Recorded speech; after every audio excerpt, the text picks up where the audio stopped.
역사 소식은 대역주인에서. 안녕하세요. 대역주인의 북한산입니다. 먼저 간추린 역사 뉴스 코너입니다. 지난 2주간 어떤 역사 뉴스가 있었는지 훑어보겠습니다. 메이지 일본의 산업혁명을 대표하는 곳으로 2015년 세계문화유산에 등재된 군함도, 이곳은 영화나 언론에 자주 보도되면서 일제 시기 조선인 강제노역이 이루어진 것으로 잘 알려져 있습니다. 그러나 최근 유네스코의 보고서 요청에 대하여 일본 정부는 조선인 강제노역과 차별이 없었다라고 언급하여 논란이 되고 있습니다. 2015년 군함도를 세계문화유산에 등재하면서 조선인 강제노역과 차별에 관한 충분한 설명과 안내를 하기로 약속했지만 일본 정부는 여전히 지키지 않고 있습니다. 유네스코 세계유산위원회는 이 보고서를 공개하고 내년 회의에서 관련 내용을 심의할 예정입니다. 한국 정부와 관련 단체의 보다 적극적인 대응이 필요할 것으로 보입니다. 두 번째 소식입니다. 1948년 여순사건 민간인 희생자 유족이 국가배상소송에서 시효가 지났다는 이유로 최종 패소했습니다. 대법원에서는 12월 1일 여순사건 희생자인 고 장환봉 씨 유족이 대한민국을 상대로 제기한 소대배상소송에서 원고 패소로 판결한 원심을 심리불속행 기각으로 확정했습니다. 1948년 10월 철도기관사였던 장 씨는 국군이 반란군에게서 전남 순천을 탈환한 직후 반란군을 도왔다는 이유로 체포되었습니다. 당시 군사법원은 22일 만에 내란과 국가문란죄 혐의로 사형을 선고하고 곧장 형을 집행했습니다. 60여 년 후인 2009년 1월 과거사정리위원회는 장 씨가 군경에 의해 불법적으로 체포, 감금된 후 살해당했다는 내용의 진실규명을 결정 내렸습니다.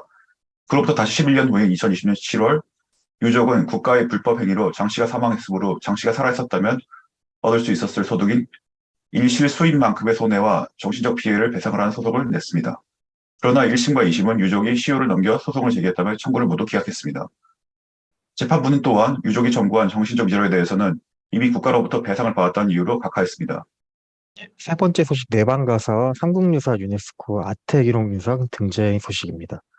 경북 안동의 내방가사와 군위의 삼국유사가 11월 26일 유네스코 세계기록유산 아시아태평양 지역 목록에 최종 등재되었습니다. 내방가사는 18, 19세기 한국 여성들의 창작과 문학이 담겨있는 책으로 조선 후기 성리학 중심 사회에서 제국주의 침탈까지 이어지는 시기를 담고 있습니다. 이 책은 역사적 변혁기에 여성들의 인식을 증언한 기록물이며 한글로 집필되어 한글이 공식 문자로서 어떠한 활용 단계를 거쳤는지에 대해 보여주는 중요한 자료들입니다. 삼국유사는 13세기 몽골 지배기에 집필된 한반도의 고대 신화와 역사, 종교 등을 포함하고 있는 조사입니다. 1394년에 발간된 것으로 추정되는 선처본과 1512년에 간행된 임신본이 현존하고 있습니다. 삼국유사는 한국의 정체성을 알려주는 역사서로 역사, 문학, 철학, 종교 등을 세계가 공유해 쓰는 한국 문화의 보편성과 특성을 담고 있는 점이 높게 평가되었습니다.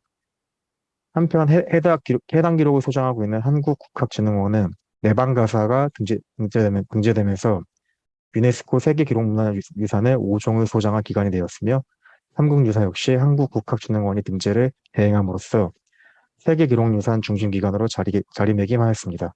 북한이 민족유산 보호기간을 맞아 이른바 단군조선 시기 유적지를 대대적으로 홍보하고 있습니다. 북한의 대외선전 매체 조선의 오늘은 평양 호남리에 약 6천년 전 신석기 시대에 사용된 질그릇 가마터가 당시 모습이 상당 부분 보존된 채로 남아있고 이러한 신석기 시대 가마터는 세계적으로 보기 드물다고 밝혔습니다. 이에 대해 대전대 이한상 교수는 신석기 시대에는 야외에서 그릇을 구웠기 때문에 가마터가 제대로 남아있기 어렵다고 지적했는데 단순히 선사시대 유물 주변에 가마터 유적이 있다고 해서 그것을 선사시대 가마터로 보는 것은 왜곡된 해석이라는 것입니다. 북한은 1990년대부터 평양 중심의 대동강 문명론을 내세우고 있는데 그 논리 속에서 고조선 문화와 신석기 문화의 독자성을 주장하기 위해 사실을 왜곡했을 가능성이 있습니다. 유네스코는 지난 11월 30일 평양냉면 풍습이 인류의 대표적인 비물질 문화유산으로 등록했습니다. 유네스코는 특정 음식 자체를 등재하는 데 신중한 입장이어서 북한은 평양냉면 풍습을 비물질 문화유산으로 신청했습니다. 유네스코는 평양냉면 풍습은 북한의 대표적 민속 요리로 새로 만든 대접에 고기, 김치, 채소, 과일 등을 얹고 차가운 고기 국물로 완성한다며 평양인들의 삶에 깊숙이 뿌리박고 있는 냉면은 장수와 환대를 상징하며 존중과 단결심을 북돋는 음식으로 알려져 있다라고 소개했습니다. 이번 회의 결과 한국의 탈춤과 북한의 평양냉면 풍습과 더불어 총 47건의 새로운 인류 무형문화유산으로 등재되었습니다.